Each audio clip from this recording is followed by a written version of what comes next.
Alhamdulillah. Alhamdulillah wa kafa wa salamun ala ibadihi alladhina istafa amma ba'd. A'udhu billahi minash shaitanir rajim. Bismillahir rahmanir rahim. Ya ayyuhalladhina amanu kutiba alaykumus siyamu kama kutiba alal ladhina min qablikum la'allakum tattaqun. Subhana rabbika rabbil izzati amma yasifun wa salamun alal mursalin walhamdulillahi rabbil alamin. اللهم صل على سيدنا محمد وعلى آل سيدنا محمد وبارك وسلم. اللهم صل على سيدنا محمد وعلى آل سيدنا محمد وبارك وسلم. Welcome back to day 22, the viral spirituality bites.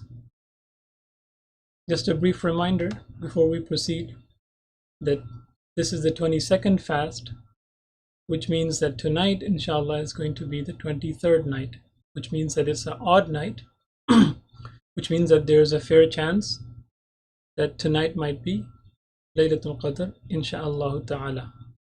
We must also bear in mind that many people have this misconception that Laylatul Qadr is surely the 27th night, or some people say surely it's the 29th night. There is a vast spectrum of opinions regarding Laylatul Qadr amongst the ulama. When they try to look at all the hadith and all the proofs that are mentioned in the Quran, the tafasir, the hadith, and all the opinions of the Sahaba, etc., when they try to reconcile all of them, there's a wide spectrum of opinions that emerges, and this is just a matter of probabilities. There's a highest chance, perhaps, of the 27th night, and then there's a lower chance on the odd nights, right, the 29th, 25th, etc., and then it gets less and less. In fact, there's even one opinion that says it could be any night of the year, right? So, and there's also another opinion that it shifts throughout time. So one Ramadan it could be 27th, one night it could be the 25th. So it's not so cut and dry as some people would have it seem. So it behooves us to strive every night, actually, and especially in these last 10 nights. And in the odd nights, and tonight the 23rd night, 25th, 27th, 29th, we can kind of use the even nights kind of a little bit to recharge, perhaps if we don't sleep much during the odd nights. And most importantly, remember to make the prophetic dua that was taught to Aisha radiallahu ta'ala anha, that what she should do if she finds this night, blessed night, she should say, Allahumma innaka afuun tuhibbul afwa fa'afu anni. We should make sure we make this dua as soon as the night comes in, to make sure that we don't forget. So moving on to what we were talking about last time, we started talking a bit about Imam Ibn alJawzi. And why are we talking about Imam Ibn alJawzi? Because he is one of the people that has summarized Imam Ghazali's magnum opus, Ihya Ulumuddin,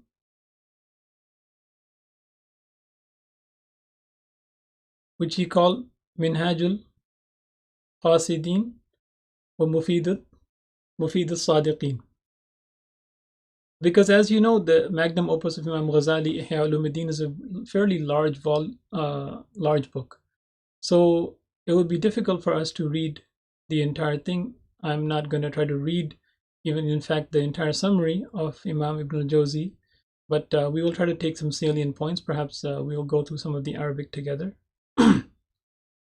So another reason why we mentioned was that some people have criticized the book of Imam Ghazali to say that it has weak hadith in it, and some of them are even fabricated, according to some scholars. And you must also bear in mind that, number one, according to the vast majority of scholars, it's okay to use weak hadith to prove fada'il, to prove the virtues of certain deeds. We're not proving some kind of new shari'i ruling based on it, not ahkam. So it's okay to use weak hadith. This is the majority opinion of the scholars. So there's no problem in that.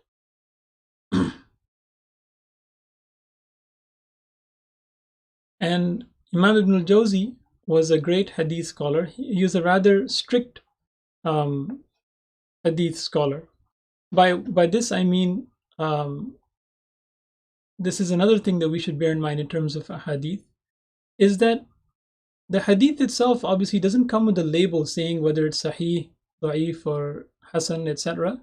But rather it's the opinion of a scholar that classifies it as something that's sahih or da'if and hasan.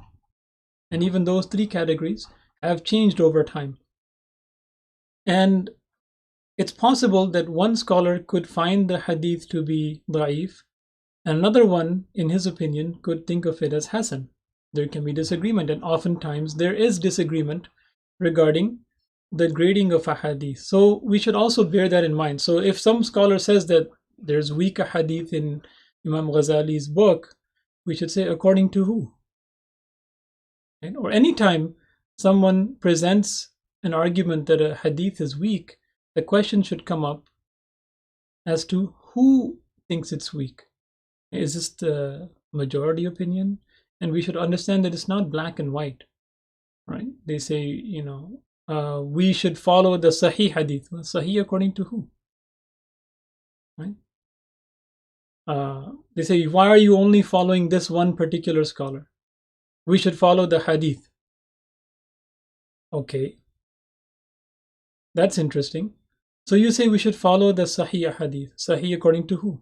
Imam Bukhari. Well, who told you to follow Imam Bukhari? Look, I'm not saying that one should not follow the ahadith, etc.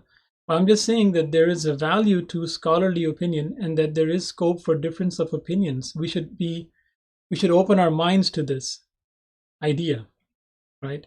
And this idea that people try to pin on others to say, why are you only following one person, right? Number one, they're trying to target this idea of taqleed, which is of the madhahib. And the madhahib are schools of thought. It's not just one person. Yes, there might have been a founder of it who laid down some of the basic principles, but later on many scholars that followed the same madhab oftentimes disagree with the founder, right? And it's a school of thought that scholars have essentially refined over time, right? One cannot just say, oh, he didn't know this hadith at that time.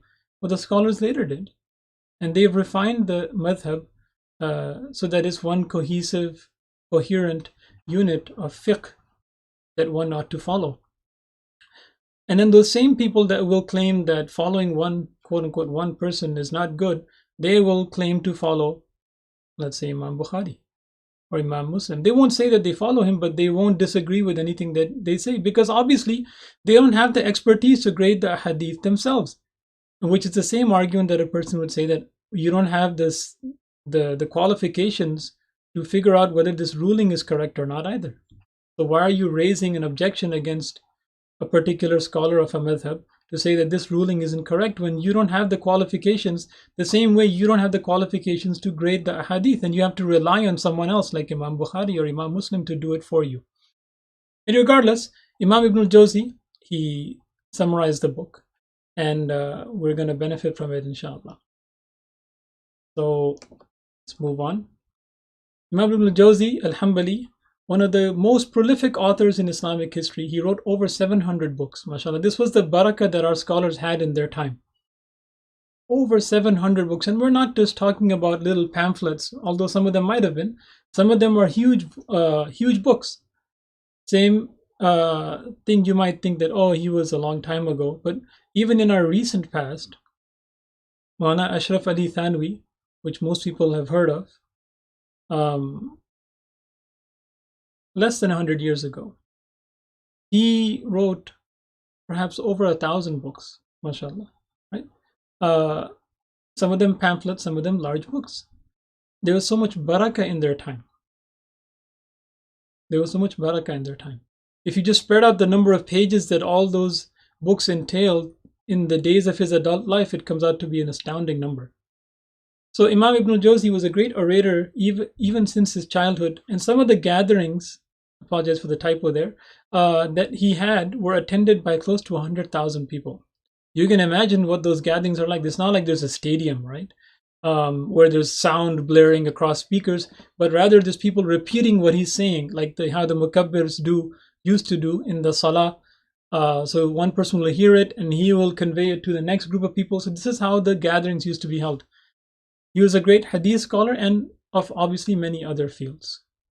So in this book, see if we can pull it up a little bit. Hopefully you can see this.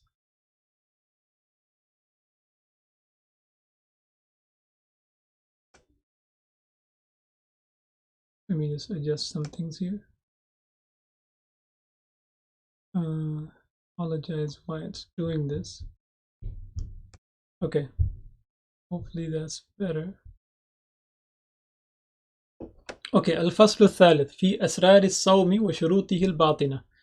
The third chapter in the secrets of fasting and its internal spiritual conditions. للصوم ثلاث مراتب: صوم العمومي وصوم الخصوصي وصوم خصوص الخصوص. He mentions that there are three levels of fasting. Right? Number one is the fasting of the regular people, the amis, the me and you. And the Sawm of the Khusus, the special people, khas log. وَصَوْمُ خُصُوصِ الْخُصُوص, the Sawm of the elite, like the special people, the special amongst the special, the specialists, right? Like the Navy SEALs of fasting, subhanAllah. فَأَمَّا صَوْمُ الْعُمُومِ فَهُوَ كَفُّ الْبَطْنِ وَالْفَرْجِ عَنْ قَضَاءِ الشَّهْوَةِ. As for the fasting of the regular people, the me and you, it's restraining the stomach and the private parts from fulfilling their desires. Okay, let's see. Jump to the PowerPoint. Yeah, so restraining the body and private parts from fulfilling their desires. And this, if you ask a mufti, right, what is fasting, they will tell you that this is the legalistic definition of fasting. That is to restrain oneself with the intention of fasting, obviously, from sunrise or from before Fajr comes in till sunset, from three things, which is food, drink, and marital relations. If you look at the linguistic definition of fasting, Sawm means to restrain oneself for something, even if it's for a short time. In fact, if you look in the Quran, in Surah Maryam, it mentions, فَإِمَّا تَرَيِنَّ مِنَ الْبَشَرِ أَحَدًا فَقُولِي إِنِّي نَذَرْتُ لِلرَّحْمَنِ صَوْمًا فَلَنْ أُكَلِّمَ الْيَوْمَ إِنْسِيًّا. Allah subhanahu wa ta'ala tells her to say that I have taken a vow for Ar-Rahman, right, of fasting. So I will not talk to anyone, any human today. I will not talk to anyone today. Okay? Maryam alayhi salam, she was told not to defend herself against the allegations that were going to come against her upon the birth of Isa alayhi salam. She was fasting from speaking. This was a fast from speaking. This wasn't the fasting from eating and drinking, etc. So over there you see the linguistic definition of fasting. And this idea of restraining oneself from things that are previously halal, right, in order to build up spirituality, is something that is kind of in the DNA of spirituality, as so to speak, right? And was present in the past religions.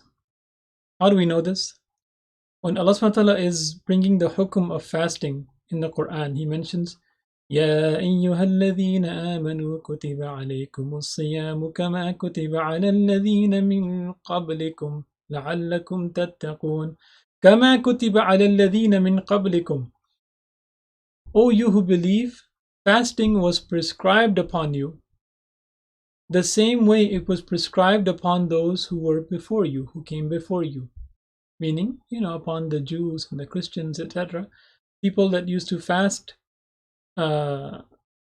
people that were on the correct deen in the past, right, that followed prophets from Allah subhanahu wa ta'ala, they had this as part of their religion. And even till today, perhaps, the Christians and Jews have some sort of fasting in their religions. They acknowledge this as something that they do, although I'm not aware, Allahu Alam, the kind of fasting and how it's done according to their fiqh, etc.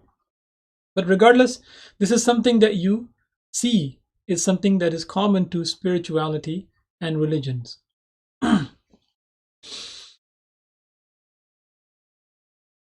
So what is it that makes it part of spirituality? So number one is that it actually forces you to restrain oneself and to build self-control. And it builds self-control, and this self-control is something that can be used outside of fasting. Right? So when you have to control yourself and restrain yourself from looking at something you shouldn't look at, you will be better able to do it. And we mentioned earlier, that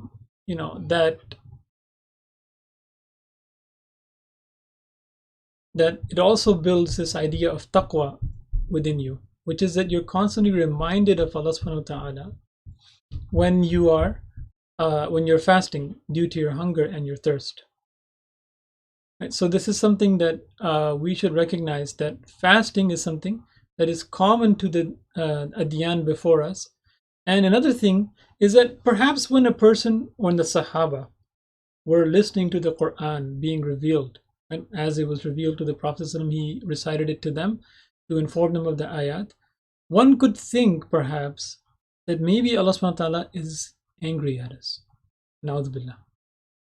That we are being placed under restrictions, right? When people are being placed under restrictions like they are nowadays, right? People get angry and they think that something is wrong and they don't like it. Right? So perhaps the idea could come up in someone's mind to say that maybe Allah subhanahu wa ta'ala is angry with us, that he's forcing these restrictions on us.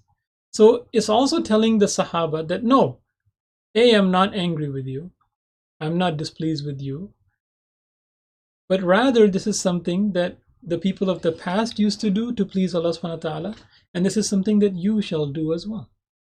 Right? So it kind of removes that idea of perhaps Allah subhanahu wa ta'ala is putting restrictions upon us due to him being angry with us. Na'udhu billah. Okay. Let's proceed.